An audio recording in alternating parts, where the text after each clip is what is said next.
Udah mulai ya, Kak? Udah. Masih off air? Oke. Assalamualaikum warahmatullahi wabarakatuh. Halo teman-teman semuanya, apa kabar? Semoga semuanya dalam keadaan sehat dan selalu semangat dalam menuntut ilmu. Perkenalkan, nama aku Adineta Sakina. Sekarang aku belajar hubungan internasional di Kazan Federal University. Nah, sekarang kita kedatangan tamu spesial nih, yaitu Kak Steven Guntur. Nah, beliau itu adalah, kalau aku bacain education experience-nya ya, beliau adalah lulusan dari Trinity College, University of Melbourne, Victoria, Australia, Foundation Studies, Bachelor of Medicine, University of Sumatera Utara, Medan, Indonesia, Medical Doctor dari Haji Adam Malik Central Hospital, Medan, Indonesia, lalu English Teacher to Speakers of Other Language dari University of Cambridge, United Kingdom, lalu ada pediatrician atau onkologis dari Saint Petersburg State Pediatric Medical University di Saint Petersburg, Rusia. Nah, pastinya keren banget kan. Jadi kita langsung aja masuk ke sesi live streamingnya.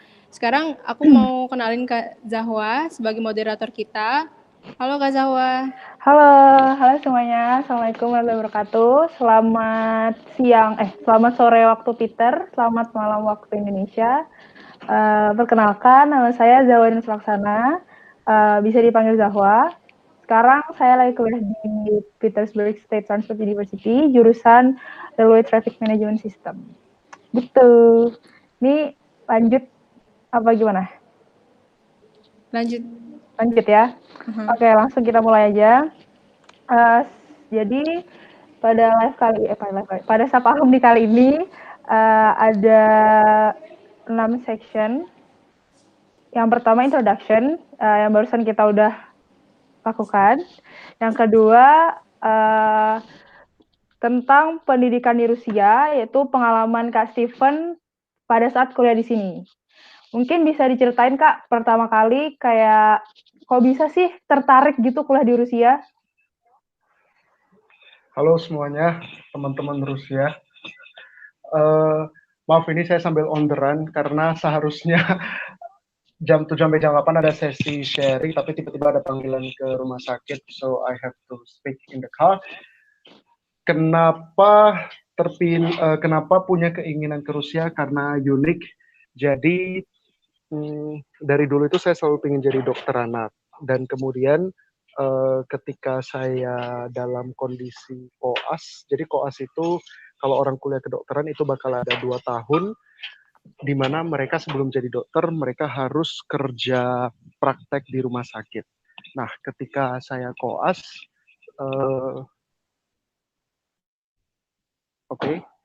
ketika saya koas, saya bertemu dengan banyak sekali anak-anak penderita penyakit kanker, dan dari sana saya langsung tahu bahwa this is for me, dan saya mulai mencari di mana sih belajar pediatric onkologi yang bagus itu, yang pada akhirnya itu jatuh di ada 3 negara, ada di Prancis, di Kanada, dan juga di Rusia. Tetapi kemudian karena saya bisa bahasa Inggris dan Prancis, saya merasa kalau saya ke Rusia, I can learn a new culture. Selain itu juga di Rusia, mereka sangat they have a lot of nuclear, dan dimana salah satu terapi kanker ini kan radioterapi, which is nuclear. So I decided to go to Russia. That's the answer. Oke, makasih Kak. Terus kalau boleh tahu gimana Kak pendapat orang tua atau teman-teman terdekat Kakak pas Kakak milih untuk kuliah di Rusia? Pasti pada kaget kan, jauh banget Rusia. Ya, jadi pertama kali ketika ke Rusia memang banyak yang tidak setuju, terutama orang tua, karena waktu itu ada kepikiran bahwa di Rusia, bukan kepikiran sih, kayaknya bapak saya mendengarkan berita bahwa Rusia itu sedang perang dengan Georgia, wis 7-8 tahun yang lalu. Nah, kemudian saya sampai harus menjelaskan ke mereka bahwa Rusia itu nggak begitu. Saya sampai ke Google, ngelihat Google Earth Saint Petersburg, bahwa orang masih ke pasar belanja. It is not as dangerous as what people think, especially what they think. Walaupun sebenarnya berat karena jauh sekali. Terus pesawat juga harus stop over beberapa kali. So yeah, it's not an easy decision. Oke. Ya sih Kak, emang pasti berat. Saya juga orang tua saya berat banget dilepas, apalagi anak perempuan gitu kan. Rusia. True. Terus oke, terus langsung ke ini deh Kak, pengalaman di Rusia. Kayak apa sih pengalaman Kakak yang paling nggak lupain selama kau di Rusia? Bisa itu kenangan terindah atau terburuk gitu. Sekali lagi, pengalaman apa? Yang nggak bisa Kak lupain selama kuliah di Rusia. Bisa itu yang pengalaman terburuk, the worst, atau yang paling indah gitu yang nggak bisa Kak lupain. Ini sorry, sinyalnya putus. Oh iya, nggak apa-apa Kak, nggak Pengalaman apa-apa. sekali lagi pengalaman. Yang nggak bisa Kak lupain. Baik itu yang terburuk atau yang tersenang gitu. Oke, kalau pengalaman yang paling saya tidak bisa lupakan itu mungkin minggu pertama saya kerja di rumah sakit di Rusia, karena ketika Patvak kita belajar bahasanya kan bahasa yang baik-baik, bahasa yang resmi, seperti misalnya ya bahasa yang resmi. Tetapi kemudian bahkan ketika saya tamat Patvak, saya masih ingat saya sangat confident dengan bahasa saya. Kayak misalnya orang tanya jalan, saya tahu gimana jelasinya, bahkan sampai cara membuat pancake saya tahu jelasinya dalam bahasa Rusia. Tapi ketika di rumah sakit ternyata bahasa yang saya pelajari sehari-hari di Parva itu tidak terpakai sama sekali. Kayak saya masih ingat kalimat pertama yang saya nggak tahu adalah ketika ada orang tua tanya kotoran anak saya itu gimana. Itu saya bingung karena nggak pernah dipelajari. Terus ketika konsistensi dari kotoran, terus profil dari muntah, kayak hal-hal simple yang sebenarnya sangat penting di kehidupan sehari-hari di rumah sakit, tapi itu nggak pernah dipelajari. Plus ketika kita belajar, kita belajarnya bahasa yang bagus-bagus. Ternyata begitu sampai di rumah sakit itu ada orang tua yang cakap kotor, yang mengumpat, dan itu saya bahkan nggak tahu artinya apa yang diomongin mereka. Jadi itu sempat.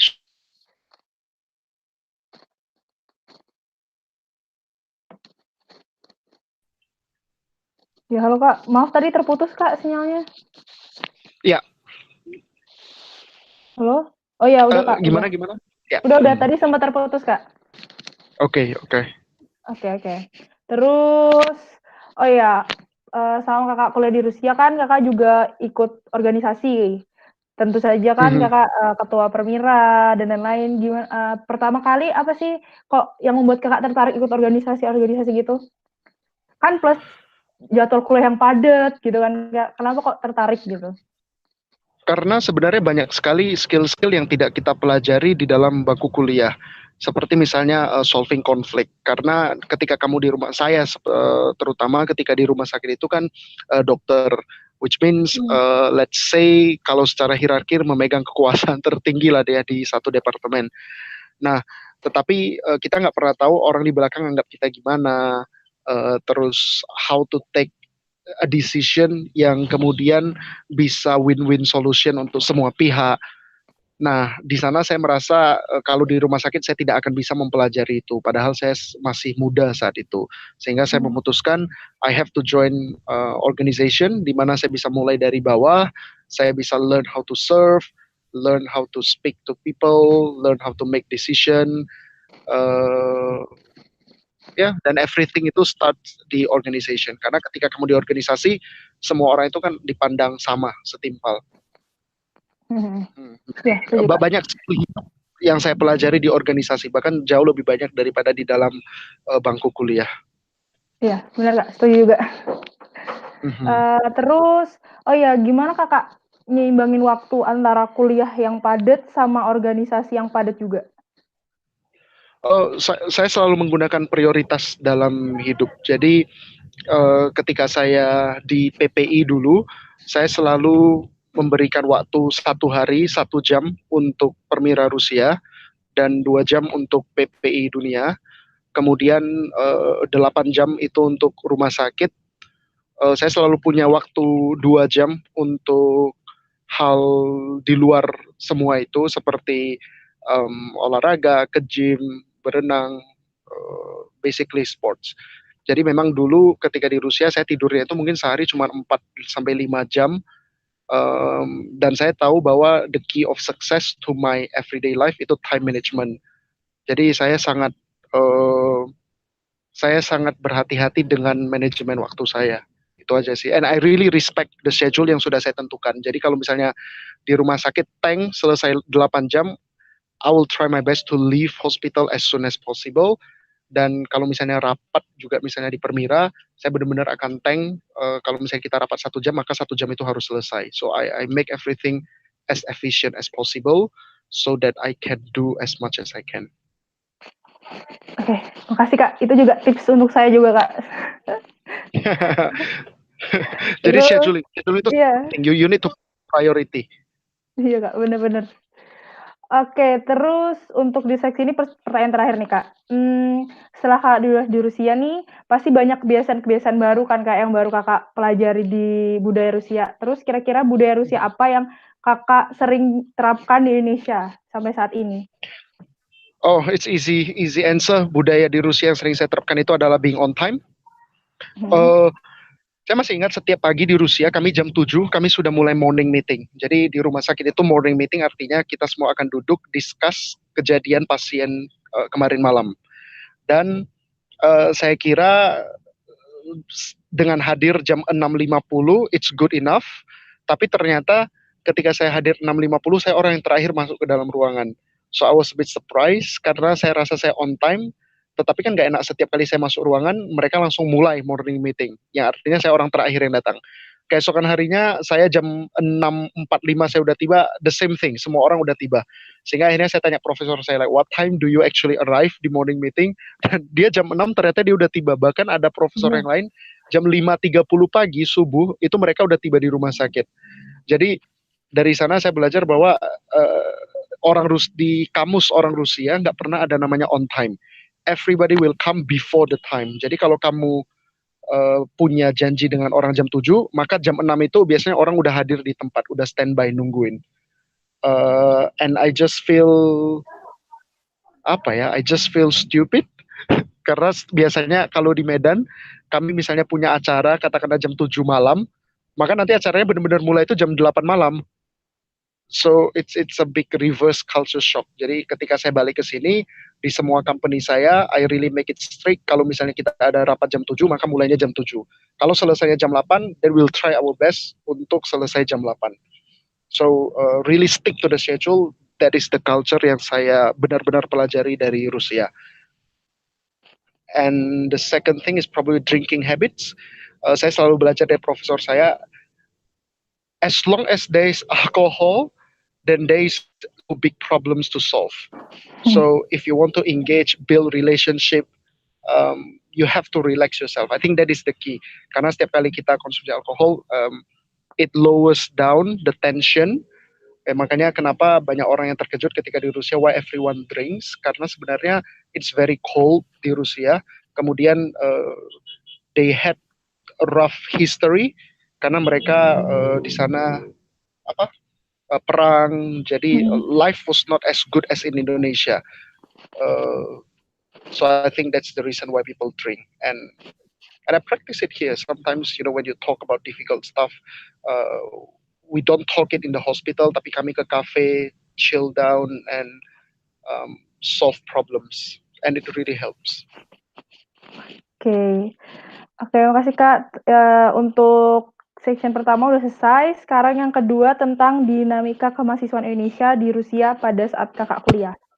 Mungkin bisa dikasih tahu Kak, kayak dulu mahasiswa di Indonesia untuk terutama di Peter tuh banyak apa enggak? Terus gimana saling berkomunikasi atau sering ngumpul-ngumpul, gimana gitu Kak? Apakah ini hanya khusus di Peter atau gimana? Enggak. Ya untuk keseluruhan. Tapi kan kakak lebih merasakan di Peter. Kalau di Peter tuh gimana? Jadi ketika saya sampai di Saint Petersburg, mahasiswa yang ada itu kalau nggak salah sekitar 11 sampai 12 orang. Itu sangat sedikit. Dan di kampus saya itu cuman ada 2 mahasiswa Indonesia. Itu pun tinggalnya itu lumayan berjauhan. So practically I had nobody to talk to.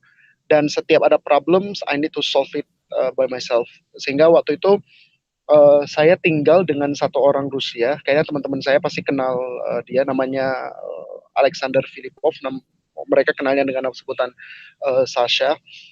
dan dia tidak bisa bahasa Inggris dan saya nggak bisa bahasa Rusia waktu itu. So at the end of the day, saya rasa itu sangat penting to go back to your humanity, karena walaupun kami nggak bisa mengerti bahasa satu sama lain, but then we always find the middle way to solve things, and he helped me a lot in some way.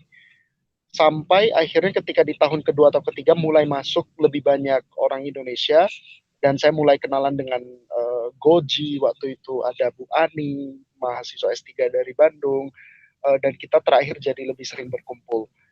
Tetapi lebih seringnya juga nggak sesering ketika saya di Permira, karena dulu berkumpulnya mungkin sebulan sekali. Itu juga cuma 2 jam sambil makan di kota terus balik lagi. Jadi practically kesehariannya saya habiskan bersama orang Rusia. And in generally aku merasa itu jauh lebih baik. Kenapa? Karena pada akhirnya saya tidak punya kesempatan berbahasa Indonesia, dan mau nggak mau saya dipaksa berbahasa Rusia every day. Dan saya jadi belajar kultur Rusia, karena sama sekali waktu itu hilang budaya Indonesia seperti telat, like everyone wakes up on time. Jadi kalau kelas saya jam 8, kayak semua orang itu jam 7 udah ready, bangunnya jam 6. Sedangkan saya pernah ketika bareng orang Indonesia, kelas jam 8, jam 7.30 baru bangun. Dalam 5 menit selesai ready, terus lari. Sedangkan orang Rusia itu jam 8 kelasnya, jam 7 mereka masih bisa review pelajaran sebelum benar-benar guru datang. So, those cultures itu benar-benar saya dapatkan. Iya benar sih Kak. Saya juga ngerasain guru-guru pada tepat waktu semua di sini. Oh, okay. Good. Oke, terus Kak, kalau menurut Kakak nih, perbedaan Permira dulu pada saat Kakak menjadi anggota maupun jadi ketua dan Permira sekarang? Kalau perbedaan Permira, detailnya ini harus tanya yang namanya Muhammad Ramadan, Jeff Timothy. I think they will I think they will tell you more. Tetapi dulu sebelum I have to say sebelum Permira mulai lebih aktif di PPI Dunia, Permira itu jatuhnya lebih paguyuban. Maksudnya kita lebih sering ketemu karena kan jauh dari negara. Jadi kami itu sering ketemu, makan bareng, sharing. It's more about hanging out, alright. Baru kemudian ketika kita mulai membuka diri, lebih kenal PPI Dunia, kita tahu di luar itu ada lomba game online, ada kompetisi ini, ada batik day, banyak hal baru saat itu, dan juga terutama didukung oleh jumlah mahasiswa yang udah menjadi lebih banyak, sehingga kita menjadi lebih banyak kegiatan. Ya, jadi ada pertemuan-pertemuan yang mungkin lebih akademis, sharing tentang kesehatan, many more events sebenarnya, lebih banyak kegiatan aja. Nah, kemudian setelah saya itu ada zamannya Iksan, itu jauh lebih banyak lagi kegiatan, which is really good. Karena waktu itu Iksan, waktu itu Permira menjadi koordinator PPI Dunia saat itu, yang mana ya tentu saja kurang lebih sedikit banyaknya disoroti semua PPI negara lain. Terus di zamannya Jeff kita menjadi tuan rumah PPI Dunia, dan saat itu juga sekali lagi Permira diuji. Tapi memang I have to give my head, saya respect sekali dengan Ihsan dan juga Jeff, karena 2 tahun setelah Permira menjadi koordinator PPI Dunia saat itu, they really play their role well. Mereka berhasil menyatukan semua mahasiswa and proof ke seluruh dunia bahwa meskipun jumlah mahasiswa kita di bawah 1.000, tetapi kita menjadi power yang tidak dianggap remeh oleh PPI negara lainnya. Untuk itu, I'm really proud dengan mereka berdua. And also,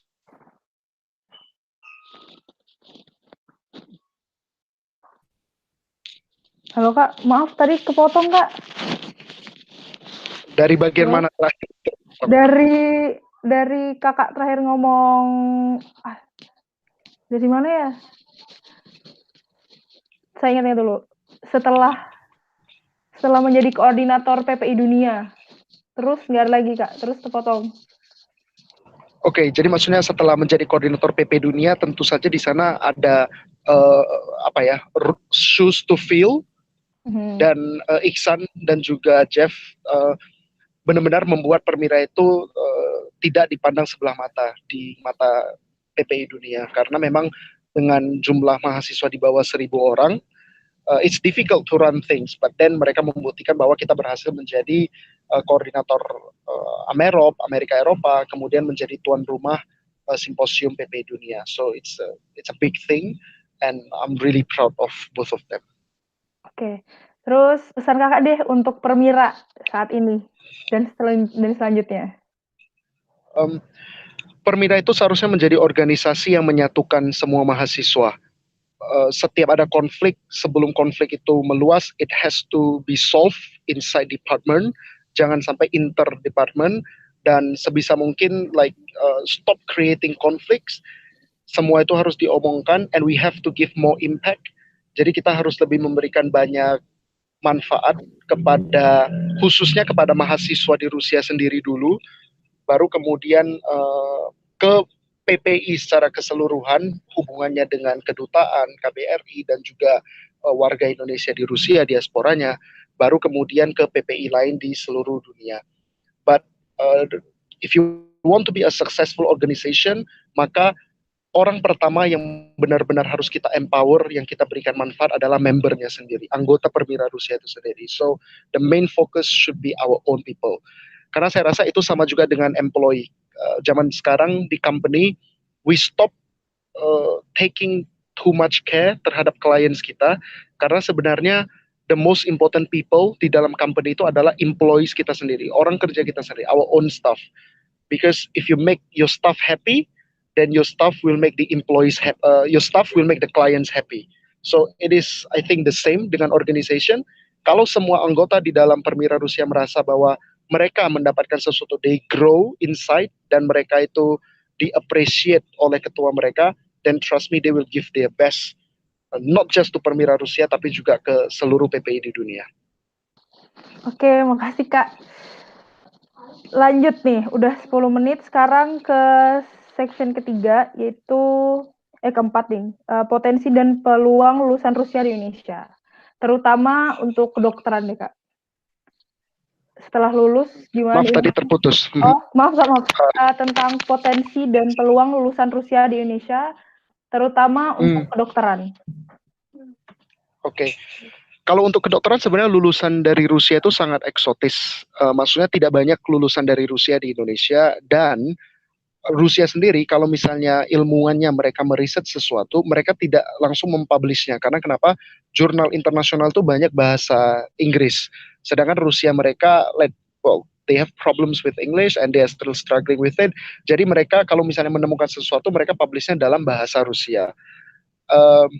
In that sense, sebenarnya kita punya keuntungan banyak. Seperti misalnya saya, ketika saya tamat, saya diberikan untuk mengolah data hasil dari kanker tulang selama 50 tahun ke belakang.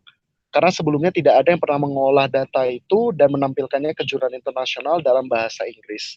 So, my point adalah ketika Anda lulus dari Rusia, sebenarnya Anda punya nilai jual yang lebih daripada lulusan dari negara lain.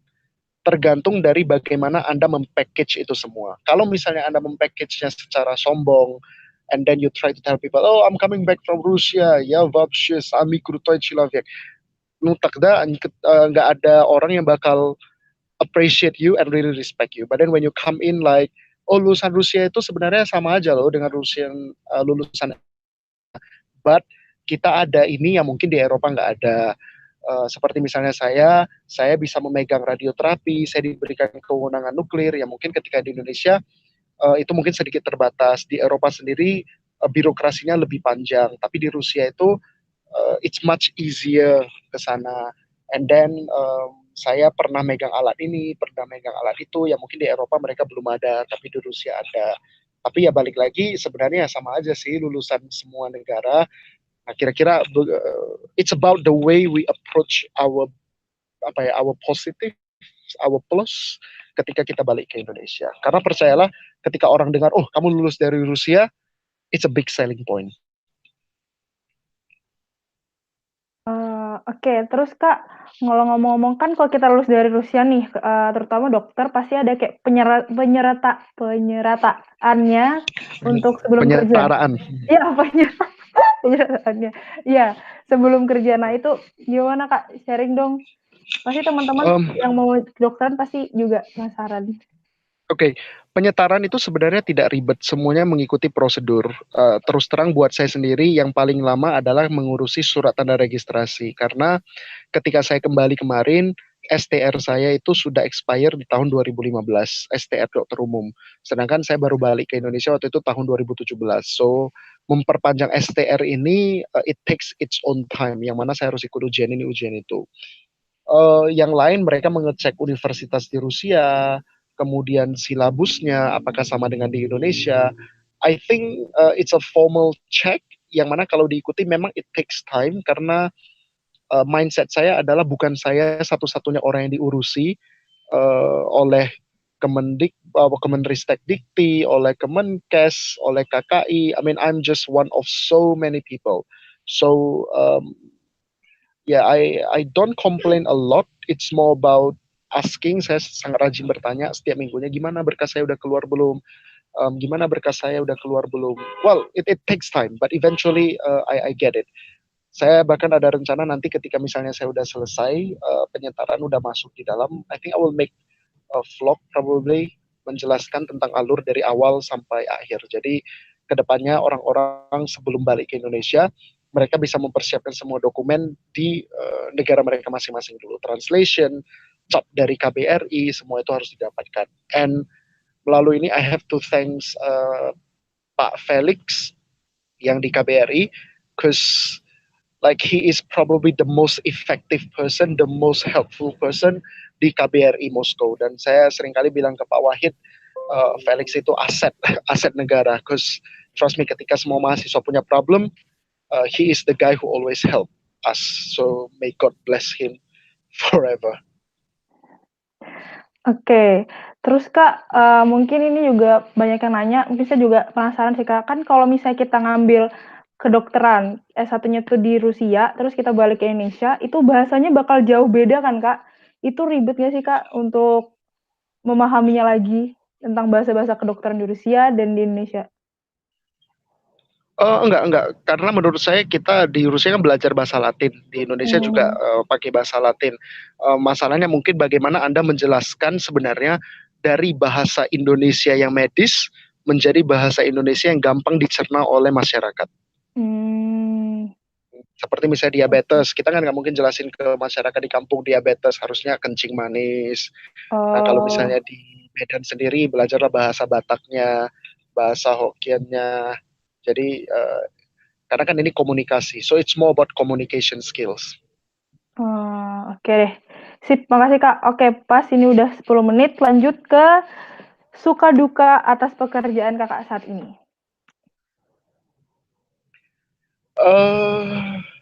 Saya nggak pernah menganggap menjadi dokter itu pekerjaan karena it's my dream and it's my parents' dream. Jadi dari kecil impian mama saya itu adalah untuk agar anaknya itu bisa menjadi dokter.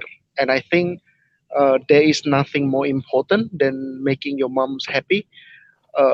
Jadi awalnya saya menjadi dokter tujuannya itu. Tetapi kemudian ketika saya udah di dalam, I feel that menjadi seorang dokter membuat orang sembuh dan bukan anaknya saja, tapi dari mata orang tuanya. Ketika mereka bawa anaknya datang, ada yang bahkan setengah hidup, anaknya biru, ada yang anaknya kecelakaan berdarah-darah, and you can save the happiness and give it back to the parents. Itu adalah hal yang mungkin tidak bisa terbayar dengan uang. And after seeing that, saya merasa bahwa I'm doing something good in my life and I'm going to keep doing it. Jadi itu bukan ke pekerjaannya, lebih kayak I don't know, tapi saya nggak pernah merasa bekerja. It's more like something that I like to do. It becomes a hobby. So apakah ada dukanya? Dukanya mungkin adalah ketika kita tidak bisa menyelamatkan orang. Jadi saya masih ingat ketika di Rusia ada satu pasien, dia tumor otak, so brain cancer, Dan saat itu kami nggak pernah tahu jenis genetiknya apa. Saya bawa ke lab. Saya bahkan tanya ke 3 orang patologis anatomi di Rusia dan nggak ada yang pernah tahu. Saya kirim sampelnya ke Jerman, ke Inggris untuk dapat second opinion. Nggak tahu juga, akhirnya saya kirim ke Amerika, dan dari Amerika they tell me, Steven, ini adalah case nomor 3 di dunia, yang mana kita nggak pernah punya pengalaman. And aku sudah punya punya chemistry, punya bonding dengan si anak. He was like 9 months and he was so cute. So and I know that di dunia ini nggak ada yang tahu bagaimana cara mengobati kanker otak tersebut, and it broke my heart. And I felt that di saat itulah penting sekali bagi manusia untuk terus mengembangkan diri, to be smart. That sometimes to be kind-hearted only, it's not enough. You need to be smart. Karena when you are smart, you can help so much more people. So dari sana saya tahu bahwa okay, I need to keep studying, I need to be smart, I need to stay humble, but at the same time I need to share what I got in my life with other people. Jadi kemarin kebetulan pernah ada satu dokter, kalau nggak salah namanya Willy ya, dia ambil onkologi dari Rusia, juga mahasiswa di Rusia. I'm really happy that he contacted me discussing about one patient, karena in my opinion that is so important as a young doctor, karena kita nggak punya experience. Saya sendiri juga sama, kadang ketika dapat pasien, walaupun saya mungkin tahu gimana cara ngobatinya, I always ask my professors, karena mungkin dia punya experience, siapa tahu dia pernah ngelakuin sesuatu dan salah, jadi kita tidak mengulangi kesalahannya. So itulah dukanya mungkin when I failed saving people. Terus kakak pernah nggak sih jenuh sama pekerjaan? Terus gimana cara mengobati jenuhnya? Nggak pernah. No, karena setiap hal yang saya lakukan, saya tahu tujuannya apa. Seperti hari ini sharing dengan Permira Rusia, I know what is my purpose, and in everything, di setiap hal yang saya kerjakan, saya tahu betul tujuannya apa. Dan setiap kali saya merasa bosan atau jenuh, saya ingat balik dengan tujuan awal, why I started. So hampir nggak pernah. Saya hampir nggak pernah jenuh dengan apa yang saya lakukan, because I know what is the purpose behind it. Oke. Mungkin udah Kak untuk sesi tanya jawab sesi ini. Sekarang kita ke tanya jawab. Halo Dinda. Dinda lagi udah keluar ya? Halo Kak Nanta. Kak. Halo. Kak Nantanya hilang. Halo. Ya udah kalau gitu saya jadi Kak yang nanya. Saya boleh. Kak. Jadi saya juga dulu pengen jadi dokter Kak. Terus nggak tahu kenapa tiba-tiba tertarik aja gitu dengan beasiswa di Rusia, tapi yang bukan dokter. And then makin kesini makin mikir kalau kayaknya dokter tuh lebih ke passion saya gitu, pengennya dari kecil dokter. Tapi udah terlanjur di sini. Dan kalau misalnya nanti saya lulus, saya mau ngambil dokter lagi, kira-kira gimana Kak? Boleh, tetapi balik lagi, saya selalu merasa kita sebagai manusia, kita harus mengerjakan sesuatu yang kita suka. Karena hidup ini cuma sekali. It is crazy if you are now 25 years old dan kamu mungkin katakanlah hidup sampai 100 tahun and you spend the rest 75 years mengerjakan apa yang kamu tidak suka. So saya selalu bilang ke adik-adik saya bahwa terserah kalian mau jadi petani, mau jadi tukang becak, kayak penyapu jalan, pengacara, but you need to be the smart person. Kalau mau jadi petani, jadilah petani yang pintar, yang berguna. Kalau mau jadi pengacara, jadilah pengacara yang pintar, yang berguna. That is the thing, karena setiap orang punya passionnya masing-masing. Dan kalau misalnya passion kamu penyanyi, kemudian orang tua kamu memaksa kamu jadi dokter, dan kamu menghabiskan hidup kamu jadi dokter, saya merasa itu it's a waste of life. Because life is just one. You need to do what you like. Jadi kalau Dinda, tadi Dinda ya? Saya Zahwa Kak. Jawab ya, Dinda yang tadi. Jadi kalau misalnya jawab pingin jadi dokter and you think that you really want to be a doctor, then go for it. It doesn't matter how old you are, tapi kalau kamu merasa itu passion kamu, then you need to spend the rest of your life doing that. Oke. Ya. Sip, makasih Kak. Saya jadi kembali bersemangat ingin menjadi dokter. Oke, terus Dinda tadi kayaknya dia mau nanya, tapi dia nggak masuk nih Kak. It's okay. Apa lagi ya? Saya mau nanya apa lagi ya? Tunggu, saya kontak Mungkin Dinda deh. ya saya pengen nanya. Ya. Sekarang di Saint Petersburg kah? Iya, saya di Peter Kak. Saya udah kurs 2 nih, tahun ketiga di Peter. Taruh kurs. Oke. Iya. Oke. Gimana keadaan mahasiswa di Rusia? Kalau di sini di Peter sekarang udah banyak banget Kak. Udah banyak banget, mungkin udah hampir 100-an lebih, 200 mungkin ya di sini udah banyak banget. Oke. Udah banyak banget di sini mahasiswanya. Terus kalau ke Permira Peternya sendiri ya mungkin sorry, sinyalnya terputus. oh ya. Ya Kak, nggak apa. Kalau untuk halo? Halo? Aduh, maaf. Iya Kak. Ya baru tersambung. Halo? Halo Kak?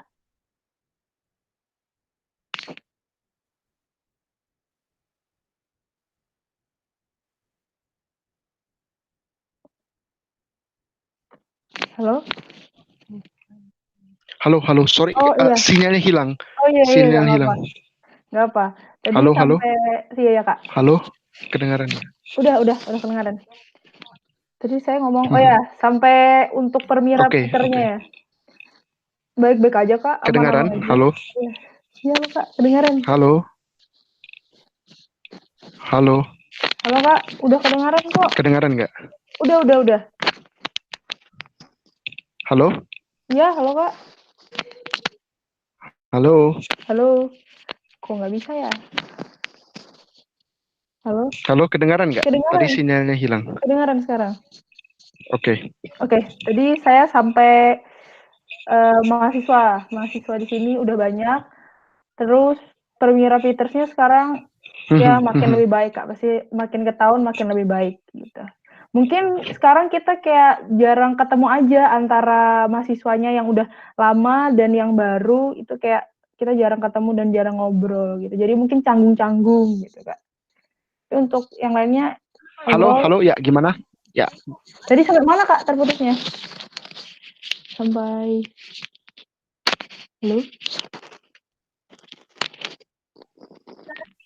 Halo. Oke, maaf teman-teman, sinyalnya agak. Halo, Kak. Waduh. Kalau teman-teman semua yang menyaksikan, maaf sinyalnya Kak Stevennya kurang stabil. Halo Kak. Halo. Ya.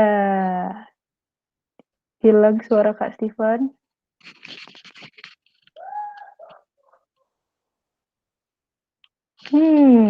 Dinda pun hilang. Halo, ya. Oh, nggak, ya. saya dengar, cuman sepertinya kamu nggak dengar, nggak kedengaran saya. Oh, ya. Kirain sinyalnya hilang.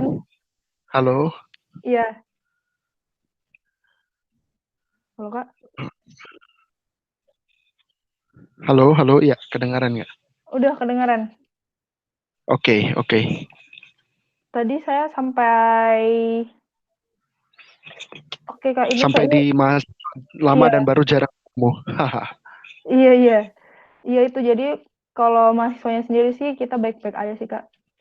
Cuma komunikasinya aja yang jarang gitu. Oke. Itu Bapak Presiden Jeff, dia dulu suka makan ayam goreng di Apraksin.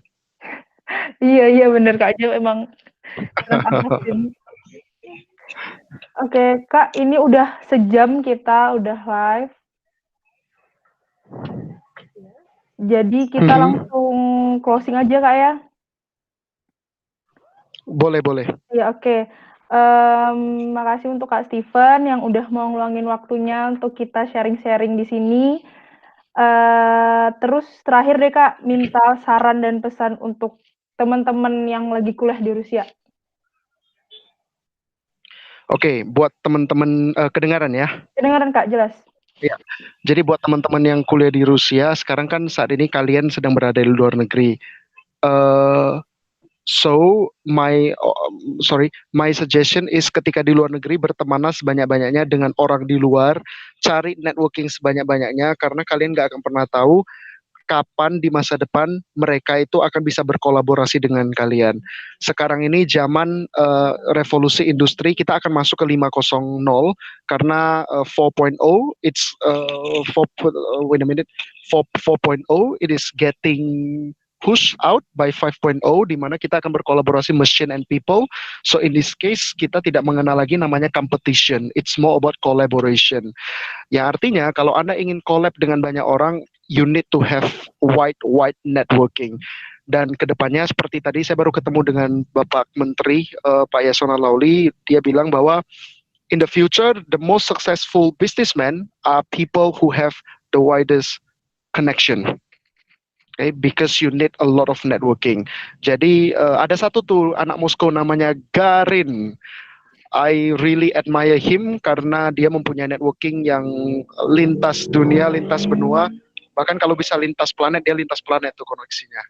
So be like Garin, express your boundary and go wide. I think that will help us a lot in the future. Dan buat kalian di Rusia, jangan ragu-ragu untuk traveling, because you can always find money. Kalian akan selalu bisa dapat uang ke depannya. Tetapi ketika di sana, that is the moment. Make as many moments as possible. Go around the world, travel and explore. And trust me, suatu hari di usia 30-an, you will think back to what I tell you today, and that time you will come and thank me for that. So go out, explore, build as much networking as possible. Oke, makasih banyak Kak Steven. Sekali lagi makasih banget untuk meluangkan waktunya untuk sharing-sharing. Of course, ini ilmunya bakal berguna banget Kak buat kita yang lagi kuliah dan teman-teman semua yang lagi nonton. Udah nih, dindanya tapi nggak nongol. Selesaiin aja Kak ya. Oke, terima kasih Kak. Nggak apa-apa, ya. Nanti kalau misalnya ada yang mau pertanyaan, boleh langsung di DM Instagram saya aja. Biasanya kalau anak Rusia, I will prioritize. I will answer every question. Oke, teman-teman tuh bisa langsung nanya ke Kak Steven di DM. Makasih Kak, sekali lagi selamat malam. Selamat melanjutkan aktivitas. Dobry noc. До свидания. До свидания.